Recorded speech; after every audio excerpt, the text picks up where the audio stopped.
what I've been thinking about today is how we respond to different parts of ourselves that come up as we're going through our different experiences. Um, I was in a large leadership training, and it was really interesting to see how different people responded in different situations, and I found it interesting to notice my own insecurities coming up, vulnerabilities, and it was great over the course of a couple of days, getting more and more comfortable sharing with what was really going on for me and hearing other people share as well. But what strikes me is a lot of times I'll notice a feeling of vulnerability, or I better not really show what's going on with me. And when I notice that, I may judge it. I may just respond to it and not share something that's happening.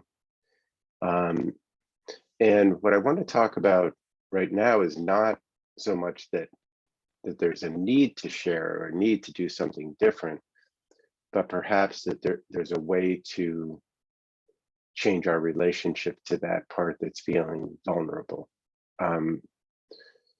It's very easy to push that down or to question it. Why are you feeling that way? Why are you feeling threatened? But instead, if you can become curious and at least begin to become an ally to yourself, your relationship to these parts can begin to shift. For me, the first step is always locating it in my body. That's sort of how it shows up for me. I'll notice a tension or nervousness or some sensation in my body, and it will show up in a specific place. And I may sort of collapse into a younger part of myself, perhaps a time when I was a kid and I felt threatened, or I felt that it wasn't safe to share something. So it's good to notice that and not collapse into it completely, but to connect with it, and then also be present as your current adult self, and begin to think about, how can I relate to this part of myself in a supportive way? How can I be open and receptive and curious and just be with that part of myself? Can I notice the feeling and just breathe with it? I always notice with children, if they're upset, it can be very powerful to get down to their level and just be there with them. You don't have to talk, or if you do talking in a very gentle tone, and just breathing with the child can be so powerful in creating a space for them where they can relax. And this is something that we can do for ourselves. Instead of trying to motor through when we're feeling hesitation, first asking, how can I be with this? How can I welcome this?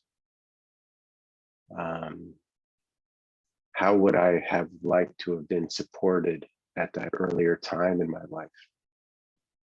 What would it have been like to have a supportive adult with me, somebody who has your back? And slowing down and being quiet and being gentle and just letting yourself feel that aspect that's there, not trying to change it too quickly, not trying to change it at all, just breathing with it and seeing if perhaps it it does quiet down. Perhaps it has something that it wants to share with you. Is there a concern there?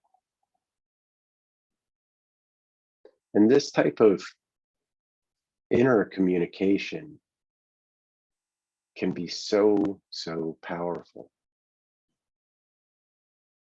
And it's a way of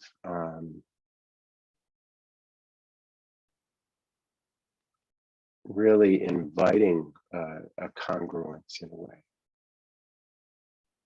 I remember years ago, I would see certain people and I would think, wow, they seem so congruent with their own experience. And that was very strange for me, because I was very aware of the fact that there were things that I wanted to do or ways that I wanted to be in the world. And yet there were other parts of me that were wrestling with that or were hesitant. And I think that congruence that I was seeing, that, I had a very visceral experience of it. I think it comes from really welcoming all the different aspects of ourselves. The parts of ourselves that are vulnerable, the parts of ourselves that are angry, parts of ourselves that are judgmental, and just learning how to welcome and listen and breathe. And so for me, it's become a very powerful meditation. Whenever I'm hesitating, or I'm using that as an example, but it could be hesitation, sadness, anger, whatever is coming up, I go, oh, something in me is communicating. Something in me is trying to be heard, trying to be welcomed, trying to be understood. And there's such a release of energy when you do welcome it, when you do spend time and try to understand what's going on. And I love this expression. It's never too late to have a happy childhood. And this is one way of doing that.